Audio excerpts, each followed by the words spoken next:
Hello everyone, আসসালামু আলাইকুম।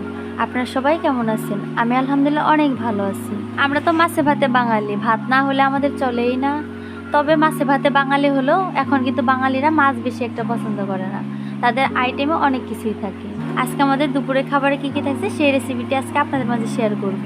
আশা করছি ভিডিওটি আপনাদের ভালো লাগবে। ভিডিওটি যদি ভালো লাগে তাহলে অবশ্যই আপনারা লাইক, শেয়ার ও কমেন্ট করবেন। চলুন তাহলে আর দেরি না করে দেখে নেওয়া যাক আজকের রেসিপিগুলো। আমি গরু মাংস কষিয়ে নিচ্ছি। এই মাংসটুকুর মধ্যে আমি সব ধরনের মশলা দিয়ে ভালোভাবে মেখে 1 ঘন্টার জন্য রেখে দিয়েছিলাম।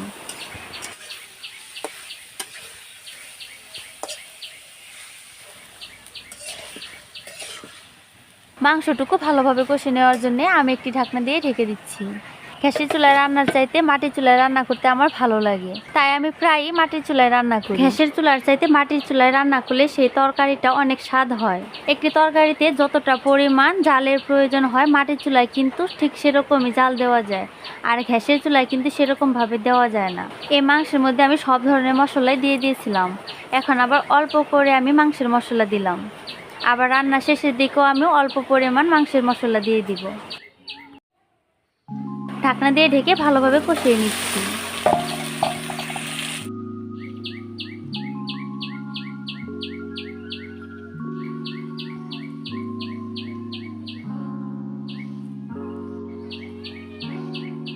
ভালোভাবে কষিয়ে নেওয়ার পর আমি পানি দিয়ে দিচ্ছি।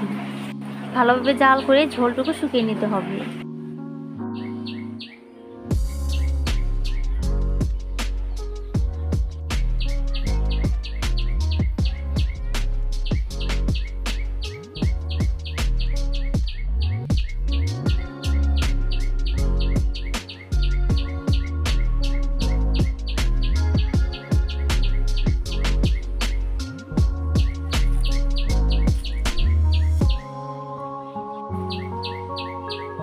গরু মাংস রান্নাটা আমার শেষ। এখন একটি বাটিতে আমি তুলে নিলাম।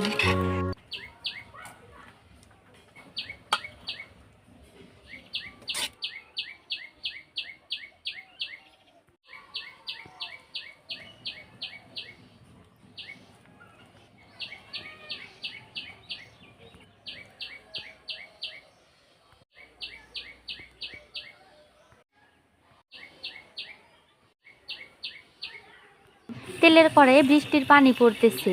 বাহিরে আজকে প্রচুর বৃষ্টি হচ্ছে।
আমি এখন ছোট মাছের চচ্চড়ি করে নেব।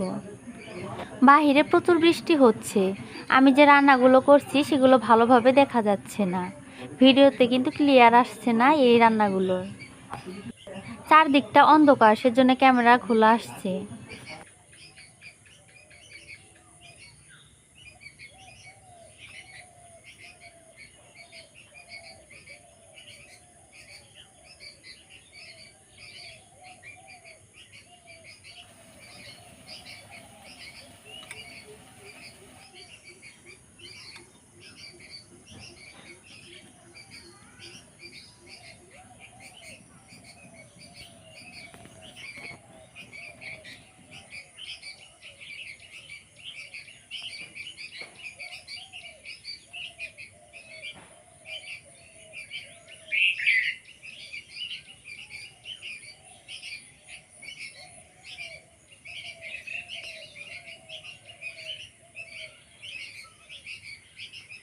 আমাদের এই ভাতের চাউল ঘরের ধানের ভাত, সেজন্য এরকম একটু একটু কালো লাগতেছে।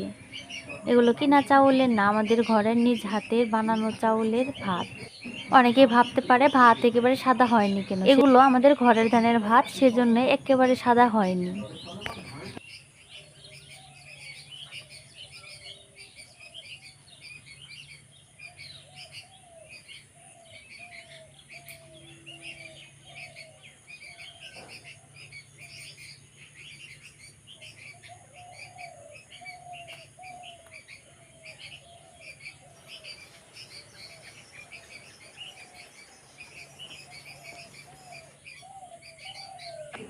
সবাই আমাকে সাপোর্ট করবেন প্লিজ। আর ভিডিওটি কেমন হলো অবশ্যই আমাকে কমেন্ট করে জানাবেন। আজকের ভিডিওটি এ পর্যন্তই। সবাই ভালো থাকবেন, সুস্থ থাকবেন। আল্লাহ হাফেজ।